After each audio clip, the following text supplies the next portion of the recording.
국가적으로 보면 대한민국에 주권이 없어. 그럼 한국에 대한 데이터를요, 의도적으로 중국이 많이 만들고 일본이 많이 만들면 한복은 중국 거야, 김치도 중국 거야. 이게 전 세계 사람들이 AI로 계속 검색하다 보면 그런가 보다라고 그렇죠. 생각하게 될 수 있다는 겁니다.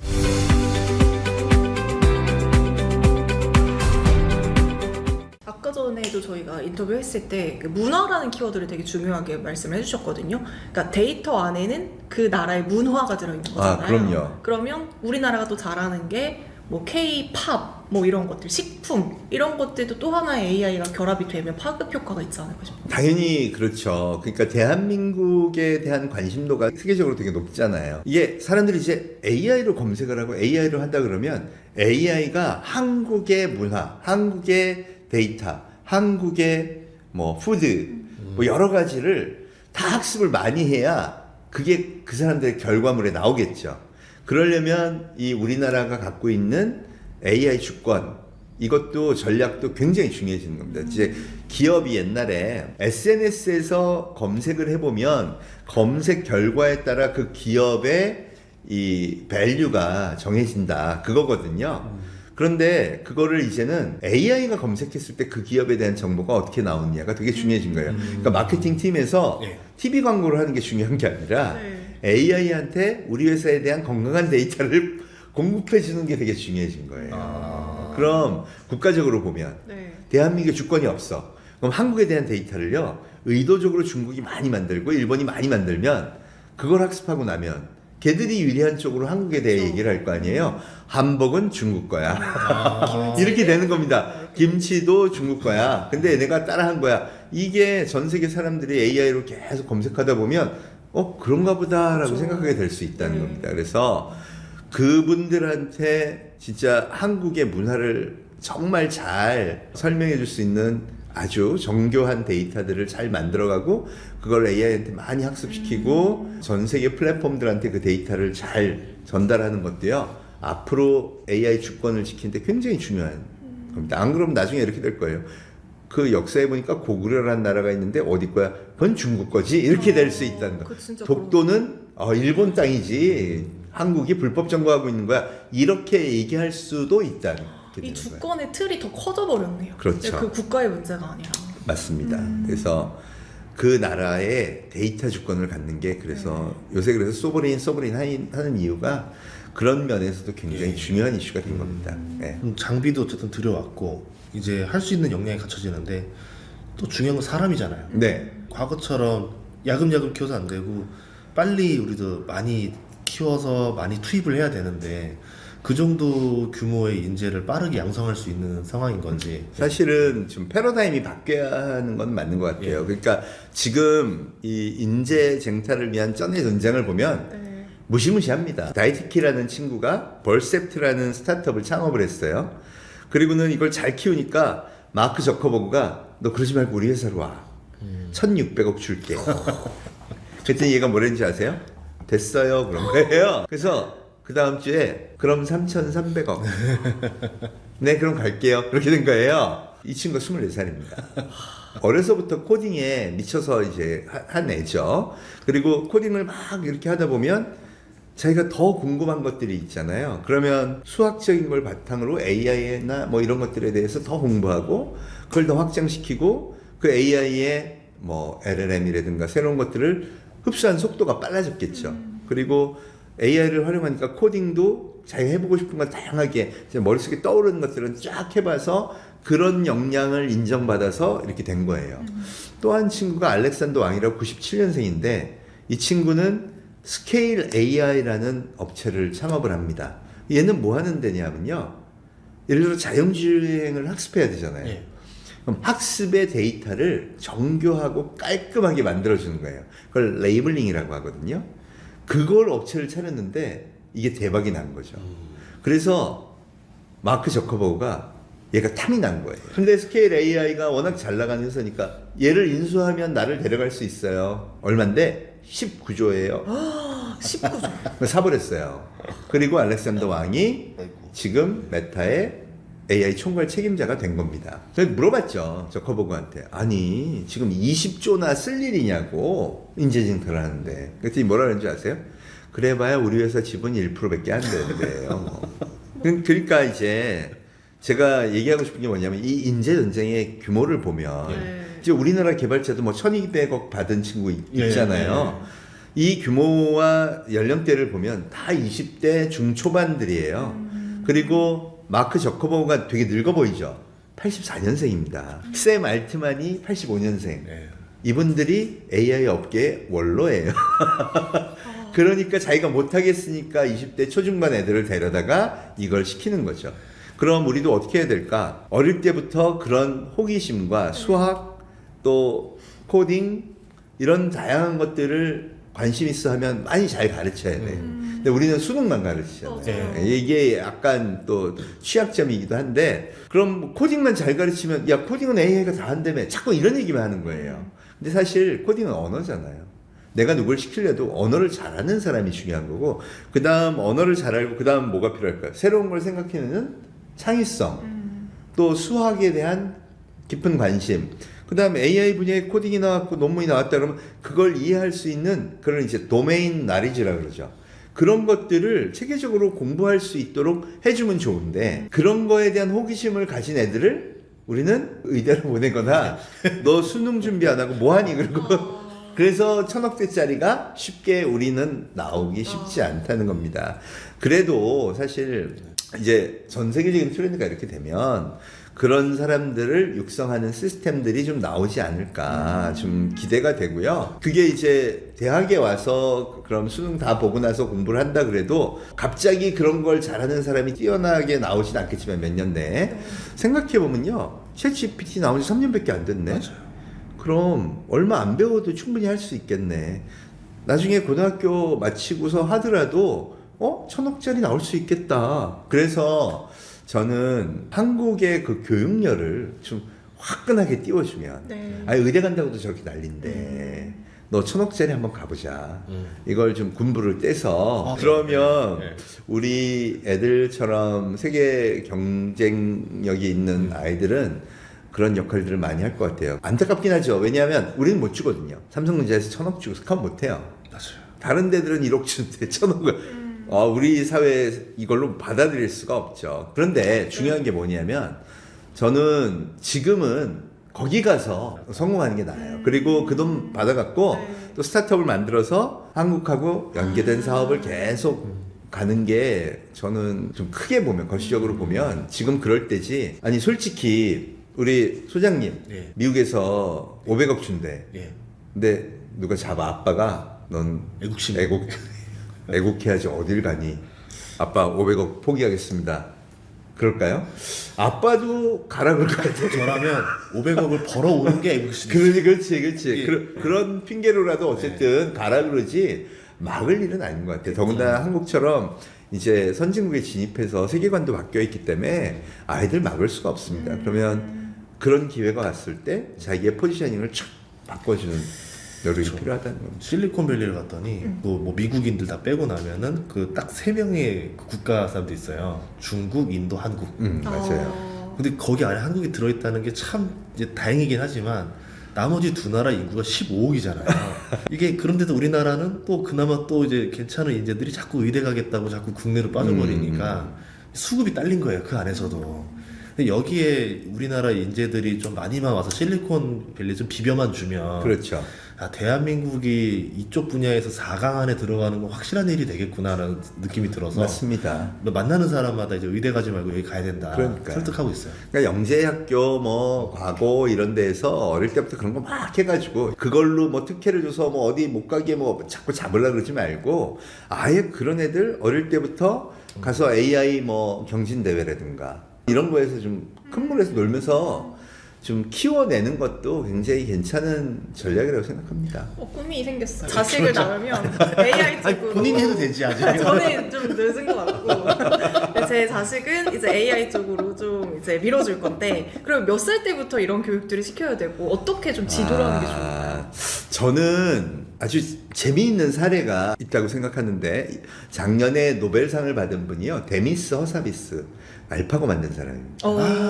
이 친구하고 송모 박사님, 우리나라 천재라고 5살 때 미적분했던 예. 분 있죠. 동갑내기 73년생이에요. 그래서 세계적으로 유명했어요. 네. 영국의 이 천재 데미스 어사비스는 9살 때 세계 체스 대회에서 준우승을 합니다. 그러니까 완전 천재. 그래서 영국을 대표한 천재였고, 송모 박사님은 미적분을 5살 때 풀었으니까. 그래서 나라가 어떻게 접근하냐면, 영국에서는 부모님들이 대부분 그렇지만 네 하고 싶은 거 해라. 그래요. 게임에 빠집니다. 그러니까 게임에 미쳐요. 그리고는 고등학교 2학년 때 게임을 개발해버려. 게임을 어떻게 만들지가 궁금해진 거예요. 와. 놔두니까. 네. 그래서 막 게임을 맞아. 만들더니 그걸 500만 불인가에 팔아요. 그리고 그 역량을 인정받아서 케임브리지 대학교 컴퓨터 사이언스 학과에 입학을 해요. 네. 거기서 또 게임을 하나 만들어. 그러더니 뭐라 그러냐면 게임 재미없네. 근데 내가 앞으로 하는 꿈은 사람처럼 코딩을 하는 걸 한번 해보고 싶어. 그러면서 뇌인지과학 대학원에 입학을 합니다. 그래서 이 사람이 뇌인지과학 박사가 돼요. 그리고 그때부터 이제 스타트업을 준비하는데 그 회사가 딥마인드예요. 아. 그리고 딥마인드를 5천억 받고 그 알파고를 네네. 터뜨린 네. 다음 딥마인드를 5천억 받고 구글에 팔아요. 그 지금 어디가 있냐? 구글의 아카데미아 부문 CEO로 가 있는 겁니다. 와. 그래서 제가 뭐라 그러냐면, 그럼 송모 박사님은 제가 안타까운 게 뭐냐면 하고 싶은 거 했으면 저랬을까? 너는 대한민국을 위해서 노벨 물리학상을 받아야 돼. 그분의 목표가 그거였어요. 그러니까 5살 때부터 그것만 갖고 무슨 대학교 가서 수업하고 맨 그런 것만 한 거야. 하고 싶지도 않은 것까지 해가면서 하고 싶지 않은 걸 하니까 이게 좋아질 리가 없죠. 그쵸. 동기가 안 나오는 거죠. 그리고 전 국민의 기대가 있으니까 이 사람이 게임을 할 수가 있어요. 뭘 할 수가 있어. 그 또래가 하고 싶은 거 아무것도 못했지. 이게 대한민국이 애를 키우는 방식이라고 저는 생각을 해요. 근데 관심이 호기심이 마냥 많았으면 그래서 게임도 하고 뭐도 했으면 아니 젠슨황은 게임하려고 한 거잖아요. 그죠? 인간은요 무엇보다 지적인 호기심이 발동했을 때 자기 역량을 다 발휘해서 그걸 한번 해보고 싶은 걸 해야 직성이 풀리고 그때 세계관이 순식간에 확 확장되는 겁니다. 더군다나 앞으로 암기하는 지식은 AI가 다 알려줄 텐데 굳이 우리가 그런 역량에 집중해서는 안 되잖아요. 그래서 코딩을 가르치는 것도 중요하고 뭐도 하지만 얘가 진짜 관심 있는 그게 뭔지를 거기서 키워주는 게 필요해요. 아니 저는 의사도 괜찮다고 생각해요. 대신 의사가 돼서 나중에 돈 많이 벌어 보다는 야 AI 닥터 개발은 어때? 이 새로운 꿈을 미국도 엄청 투자하거든요. 그런 거에 갈 수 있는 애들을 막 이렇게 키운다 그러면 창업가가 되는 거네요. 창업가도 되고 개발자도 되고 개발이라는 게 자꾸 개발자 그러니까 코딩하는 건 AI가 대신한다며 개발은요 거의 모든 것이 다 개발이죠. 네. 세상에 없던 알파고를 만드니까 돈도 벌었는데 노벨상도 받잖아요. 그러니까 우리가 지금 세계관으로 생각하면 노벨상 받으려면 무슨 천체 물리학을 하고 뭘 해야 하고 하는데 그 어릴 때 인간이 생각하는 것처럼 코딩할 수 있다면 을 생각한 사람이 결국 노벨상을 받았네. 그러니까 결국 시대에 따라서 세계관이 바뀌는 거니까 어린 시절에 진짜 필요로 한 건 뭔가 새로운 것을 만들어 보고 싶어 하는 그 호기심과 열정을 키워주는 게 더 큰 교육이 될 거다라고 봅니다. 그러니까 AI가 인간의 일을 굉장히 많이 대체한다고 하잖아요. 그럼 뭐 중간 관리자도 없어진다 뭐 이러는데 그럼 AI가 인간의 90%의 일을 다 가져간다면 네. 나머지 10% AI가 할 수 없는 일은 무엇이라고 생각하세요? AI가 할 수 없는 일은 지금도 뭐 많은 사람들이 얘기하는데 이제 새로운 걸 생각하는 힘. 생성형 AI가 대부분 하는 것들은 과거의 데이터를 모아서 학습한 내용대로 정리해서 알려주는 게 대부분이라서 생각할 수 있는 일들, 또 매뉴얼이 안 되는 일들. 네. 예를 들어 배관수리공 안 돼요. 절대 안 됩니다. 로봇이 매뉴얼이 없는 거를 하기에는 너무 힘들어해요. 그리고 앞으로도 그걸 개발하려면 야, 저 정도 업무에 그게 될까? 이런 거 안 되는 거예요. 그래서 생각을 해보면 되게 임의적인 일, 또 사람이 즉각적인 대응이 순간순간의 변화에 따른 대응이 많이 필요한 일들은 앞으로 안 없어질 거고 또 하나는 그런 관점에서 보면 새로운 걸 만들어내는 힘. 옛날에도 저는 똑같은 질문을 받았는데 앞으로 이마트 없어지고 또 은행 지점 없어지고 전부 온라인 모바일로 가면 사람은 뭐 하고 사나요? 일자리 없어졌나요? 그 사람들이 없어진 거에 새롭게 또 시스템이 등장하죠. 제가 AI 사피엔스라는 책을 쓰면서 느낀 게 뭐냐, 인간은요 항상 새로운 선택을 통해 생존의 길을 찾아갑니다. 그러니까 그런 관점에서 보면 디지털 대전환 때도 많은 일자리가 없어졌지만 또 많은 일들이 새롭게 생겼죠. 그리고 보세요. 옛날 같으면 방송국 PD를 해야지. 이런 거 해가지고 생활이 안 돼요. 그죠? 그렇죠. 그러니까 새로운 일들이 생겼어요. 네, 그렇죠. 아, 근데 투덜투덜 많이 합니다. 왜? 이것도 경쟁이 너무 치열하니까. 근데 이거는 공정한 경쟁이죠.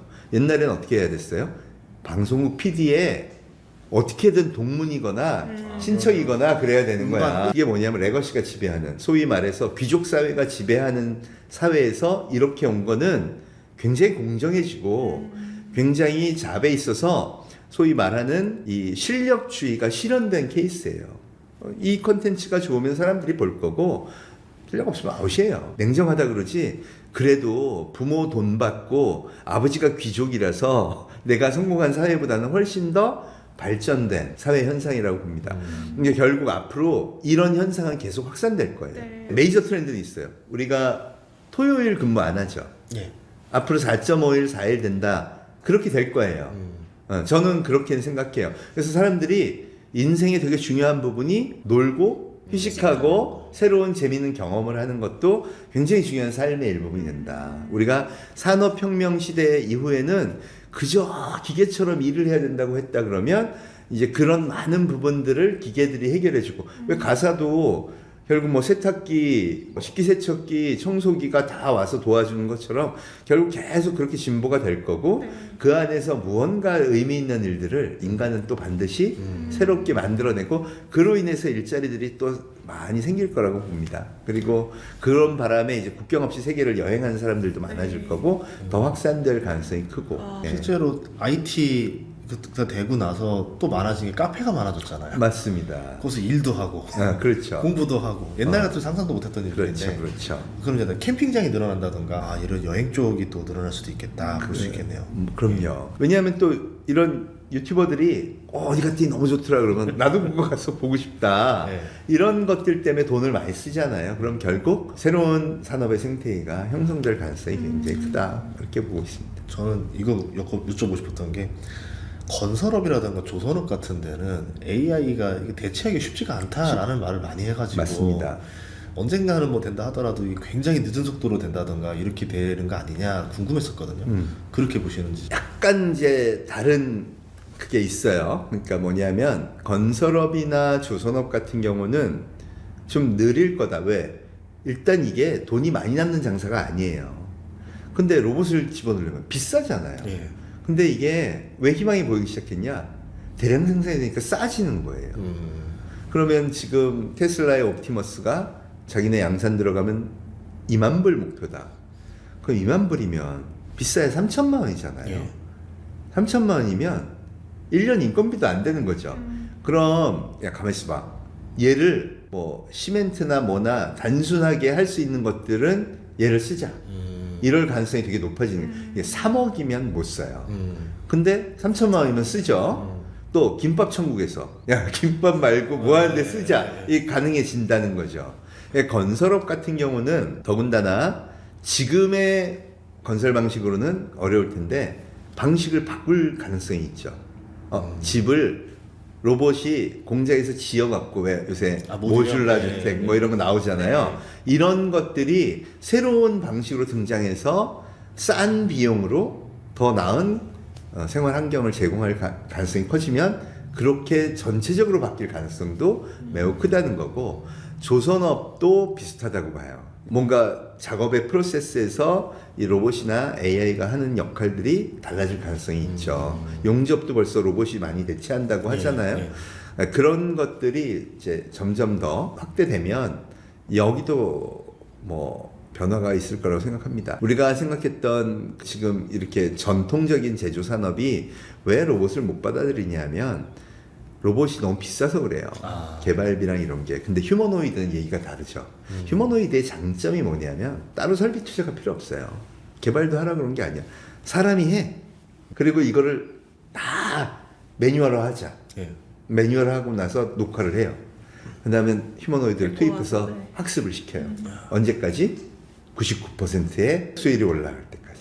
그럼 자 나가세요. 그리고 이제 로봇이 와서 하면 되는 거예요. 사실 제가 아까도 얘기했지만 임의적인 리스폰스가 필요하고 매뉴얼이 없는 것들은 그건 현장에서 사람이 계속 해야 될 거예요. 근데 사람이 머리를 쓰면요 어떻게 되냐면 모든 프로세스를 매뉴얼로 하면 되겠네. 이게 되고 제 로봇 3천만 원이래. 그럼 우리 도입해야지. 이렇게 되면 이제 그런 회사들도 그런 걸 개발할 가능성이 되게 커지는 거예요. 혁명이라는 단어가 맞네요. 맞습니다. 예. 예.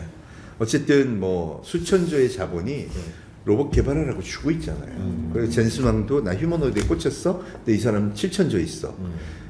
그러면 혁명이 일어날 가능성이 훨씬 높아지는 거죠. 진짜 지금 모든 자본은 AI를 향해서 가고 있는 것 같아요. 네. 제가 이 책을 쓴 이유도 작년에 이제 AI 사피엔스라는 책을 네. 썼어요. 두껍게 이렇게 썼어요. 네, 맞아요. 그리고 메이저 트렌드가 이렇게 됩니다 했는데 보통 그러고 나면 한동안 책을 안 쓰거든요. 한 2년은 가만히 있어요. 근데 너무 빨리 바뀌는 거예요. 그래서 급하게 1년치를 모아서 네. 빨리 지금 소개를 해드려야겠다. 자본만 해도 2경 3천조예요. 놀라워요. 그런데 3경 7천조가 됐잖아요. 그러면서 우리나라도 막 4천 표 올랐는데 우리나라 올라간 거 보세요. AI하고 별 상관없는데 그런 게 아니에요. 조방원도 보세요. 제가 아까 방위산업 얘기했죠. 네. 우리나라 제조 역량을 귀하게 여기는 미국의 AI 스타트업 안드릴이나 이런 회사들이 한국하고 같이 해요. 왜? 지금 미국은 방산 제조 역량이 다 깨졌어요. 그럼 어떻게 해? 스타트업을 통해서 AI 역량을 가진 이 회사가 무인 잠수정 전투정 만들고 무인기 만들고 대한항공 뭐 HD 현대하고 손잡고 크는 거예요. 그러니까 여기도 AI 때문에 크는 거죠. 조방원이 다 그렇게 되는 거예요. 그다음 원자력도 원자력이 아니라 뭐예요? AI 인프라 기업. SMR을 해야 된대. 그거 수주해야 된다는데 전기를 생산해야 되니까.